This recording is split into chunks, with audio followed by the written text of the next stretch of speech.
Les scientifiques la classent dans la famille des échinodermes, ce qui veut dire qu'il y a des pointes sur la peau, pas très romantique. Yves est allé à quelques mètres de profondeur en débusquer toute une colonie installée dans une faille de rocher. Nous préférons tous Étoile de mer, le nom lui va si bien, mais nous allons voir qu'avec ses formes élégantes et ses belles couleurs, l'étoile de mer n'est pas qu'une curiosité inoffensive des fonds marins et qu'elle sait très bien se débrouiller. L'étoile de mer fait partie du groupe des échinodermes, comme l'oursin. C'est un animal chez qui on retrouve la symétrie rayonnée, donc par rapport à un axe vertical qui passe par le centre de l'animal.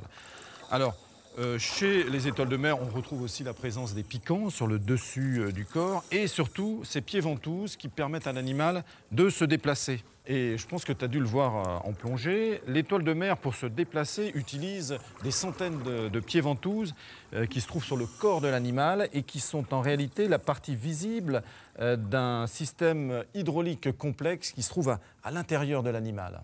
Oui, parce qu'en réalité, à l'extérieur de l'eau, l'animal ne peut plus se déplacer. Voilà, il lui faut de l'eau de mer pour avancer dans l'eau. Et cette eau de mer va rentrer ici par le dessus de l'étoile, par cette petite plaque percée de trous qu'on appelle la plaque madréporique. Et gonfler donc ainsi les pieds ventouses. Voilà. Michel, les étoiles de mer peuvent se déplacer vers leur proie, mais comment peuvent-elles les détecter ? Alors, ils ont différents organes sensoriels, notamment les yeux à l'extrémité des bras. Tu vois, ces petits points rouges. Mais en fait, ce sont des yeux qui sont plutôt sensibles aux variations d'intensité lumineuse. Alors, ils peuvent aussi sentir les odeurs sur le fond, notamment des cadavres, parce que ces animaux se nourrissent aussi de charognes. Et lorsqu'ils arrivent en fait sur un banc de moules, par exemple... Ouais, on en voit quelquefois des centaines qui envahissent ces moules qui sont le long des parois. Voilà. Alors, ils vont recouvrir l'animal par leur corps et bien la maintenir par les pieds ventouses. Et c'est à ce moment-là que l'estomac commence à faire son œuvre. Elles vont commencer à sécréter des sucs digestifs qui vont même ronger le bord de la coquille. Et il suffit d'un espace très fin entre les deux valves pour que l'étoile de mer puisse introduire son estomac dans sa proie et la digérer en quelques heures.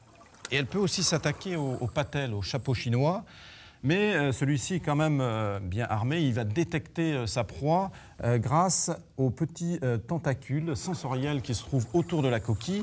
Et lorsqu'une étoile s'approche, il soulève sa coquille très lentement et la plaque très rapidement pour essayer d'emprisonner les pieds ventouses de l'étoile de mer et lui faire mal. Donc l'étoile s'en va, ou alors elle perd quelques pieds.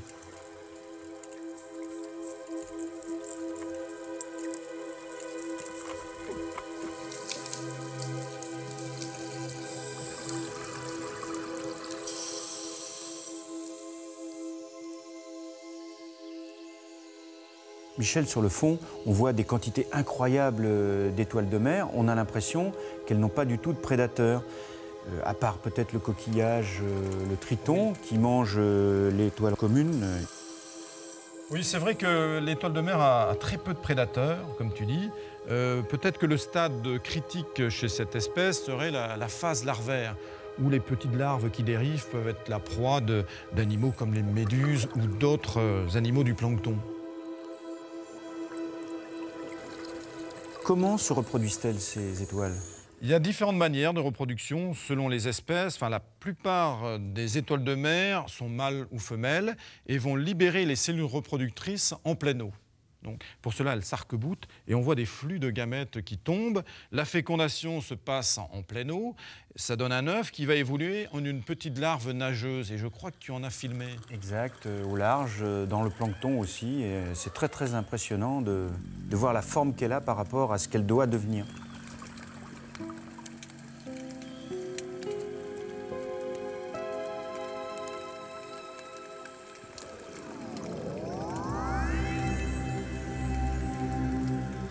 Ensuite, elle descend sur le fond et elle va prendre cette forme d'étoile de mer. Alors, il y a une autre espèce qui est très, très connue des petits-enfants lorsqu'ils se promènent sur les grèves, en soulevant les rochers. On peut trouver la petite astérine bosselée, et qui, elle, alors, a un mode de reproduction différent, puisque déjà, elle peut changer de sexe. Elle est, pendant ses 2 premières années, mâle, et elle devient ensuite femelle. Chez cet animal, les œufs sont fixés sur les rochers. par la femelle et le mâle vient ensuite par-dessus les féconder et ça va donner non pas des petites larves nageuses mais des juvéniles qui ressemblent un peu à des petits cristaux de glace qui se déplacent sur les rochers. C'est vraiment magnifique.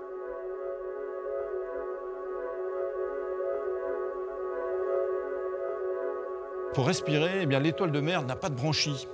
Alors comment fait-elle? Elle va utiliser ses pieds ventouses pour prélever l'oxygène de l'eau.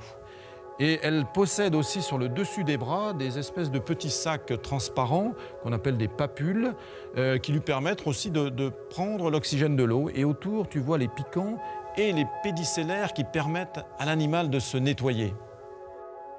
Michel, en plongée, je vois de temps en temps des étoiles de mer, comme celle-ci, qui ont un bras plus court. Oui, c'est vrai que les étoiles ont un pouvoir de régénération d'organes. Elles sont capables de reformer les bras manquants. Et un seul bras d'une étoile peut aussi reformer une étoile tout entière. Il suffit qu'il y ait un morceau du centre de l'étoile. Ah, ce sont des animaux vraiment résistants. Oui, on pourrait dire que les étoiles sont éternelles, un peu comme celles que l'on voit dans le ciel. Oh oh, poétique et plein d'humour aujourd'hui notre ami Michel. Mais n'oublions pas que cette étoile de mer si belle et si élégante est avant tout une grosse gloutonne, capable d'avaler en un jour plusieurs fois son poids en nourriture. Et comme on peut en trouver plus de 150 au mètre carré, vous imaginez les dégâts sur un banc d'huîtres ou de moules.